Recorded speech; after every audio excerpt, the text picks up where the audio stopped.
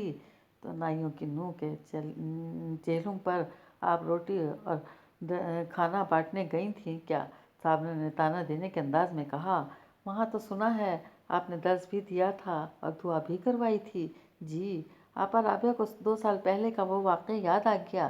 ایک تو وہ ہمارے بالکل ساتھ والے گھر میں رہتی تھی، ہمسائیگی کا حق تھا، دوسرا غریب لوگ ہیں، درس سبق پڑھنے والی بیوی کپڑوں کے جوڑے اور ہدیے کے بغیر آنے پر راضی نہیں تھی۔ سو اللہ کے نیک بندوں کی جو 4 اچھی باتیں مجھے یاد تھیں میں نے دہرا دیں۔ کوئی خاص نیت سے میں وہاں نہیں گئی تھی، انہوں نے وضاحت کی، پر آپ کے درس سبق کے سارے پنڈ میں دھوم مچی تھی۔ سامرا نے گلس کر کہا، بس آج مجھ سے وعدہ کر کے یہاں سے اٹھیں کہ آتے درس سبق پر آپ مجھے باری دیں گی، اس بار ضرور۔ وہ آپا رابعہ نے کچھ کہنا چاہا، تبھی ان کی نظر ہاتھ میں پکڑے مومی کاغذ میں محفوظ فارم بے پر پڑی۔ ٹھیک ہے جی ضرور، انہوں نے احساس ممنونیت سے بوجھل ہوتے ہوئے لہجے میں کہا اور اٹھ کر کھڑی ہو گئیں۔ اب چلتی ہوں، انہوں نے اپنے سیدھے ٹوپی برقع کا نقاب چہرے پر ڈالنے سے پہلے کہا، آپ کا بہت شکریہ، چودھری صاحب سے بھی شکریہ کہہ دیجیے گا۔ چہرے پر جالی دار نقاب کھینچ کر وہ اپنے ساتھ آئی اپنی ہمسائی سمیت صابرہ کے گھر کا صحن عبور کر گئیں۔ اب آیا ہے نا اونٹ پہاڑ کے نیچے؟ ان کے جانے کے بعد صابرہ نے ملازمہ خاص رضیہ سے کہا اور زور سے ہنس دیں۔ وہ خیر سعدیہ بہو آج پھر اکیلی آ رہی ہو واپس؟ کھاری فارم ہاؤس سے باہر نکلا تو سعدیہ کو بڑا سا بستہ اٹھائے اکیلے پگ ڈنڈیوں پر قدم جما جما کر چلتے آتے دیکھ کر رک گیا۔ طویل راستہ پیدل چل کر یہاں تک آتے وہ پسینے سے شرابور ہو رہی تھی۔ مس نے سائنس گروپ کی لڑکیوں کو پریکٹیکل کے لیے روکا ہوا تھا، آج میں سولن پار والے گاؤں کی لڑکیوں کے ٹانگے پر آئی ہوں، اس نے مجھے آغاز پر ہی اتار دیا۔ سعدیہ نے ہانپتے ہوئے کہا، ہائے کھاری، بڑی پیاس لگی ہے اور میری ٹانگیں جواب دے گئی ہیں، چل چل کے۔ وہ روحانسی ہو رہی تھی۔ ہوئے ہوئے ہوئے، کھاری نے سر ہلا کر افسوس کا اظہار کیا اور پھر ادھر ادھر دیکھا۔ آؤ توسا کو پانی پلاتا ہوں۔ اس نے فارم ہاؤس کا چھوٹا گیٹ کھولا، فارم ہاؤس بھی دیکھ لینا آج اندر سے، کھاری نے مسرت بھرے انداز میں کہا۔ Farm house? سعدیہ نے حیرت سے پوچھا۔ آہو فارم ہاؤس، دیکھنا نہیں؟ کھاری نے سوالیہ نظر سے اسے دیکھا۔ آج بڑا سکون ہے، چودھری صاحب شہر گئے ہوئے ہیں، سارے کمی کاری عید کی وجہ سے اپنے اپنے گھر گئے ہوئے ہیں، اندر کوئی خاص نہیں، جو ہیں وہ سوتے پڑے ہیں، آ جاؤ آ جاؤ۔ اس نے ہاتھ سے اشارہ کیا۔ ہیں؟ سعدیہ نے بے یقینی سے کھاری کی طرف دیکھا۔ لیکن اماں انتظار کر رہی ہوں گی، دیر ہو جائے گی۔ دوسرے ہی لمحے اس کی خوشی ہوا ہو گئی۔ نہیں ہوتی دیر جی، کھاری نے سر جھٹکا۔ بس آگے آگے سے دیکھ لو، کوئی بندہ نہیں خاص اندر۔ سعدیہ نے لمحہ بھر کو سوچنے کی کوشش کی، مگر پھر فارم ہاؤس کو اندر سے دیکھنے کا ہمیشہ کا شوق اور تجسس اور اپنے پورا کرنے کے اس نادر موقع کا خیال اس کی ناپختہ ذہن پر حاوی ہو گیا، اور وہ اپنی تھنگی ٹانگوں کو 2 قدم مزید گھسیٹتی چھوٹے گیٹ سے اندر داخل ہو گئی۔ فارم ہاؤس کیا ہوتا ہے، کیسا ہوتا ہے، یہ تو سعدیہ نے پہلے کبھی سوچا نہ تھا، مگر آنکھیں پھٹی کی پھٹی رہ جانے والا معاملہ اس نے بہت بار پڑھ رکھا تھا، اور اس روز فارم ہاؤس دیکھنے کے شوق میں کھاری کے ساتھ اندر داخل ہو گئی۔ اسے اچھی طرح سمجھ آ گیا کہ آنکھیں کیسی پھٹی کی پھٹی رہ جاتی ہیں۔ اس نے فارم ہاؤس کے رہائشی عمارت کا ایک ایک کمرہ دیکھا، اور ہر کمرے کی سجاوٹ نے اس کی آنکھیں پھاڑ دیں۔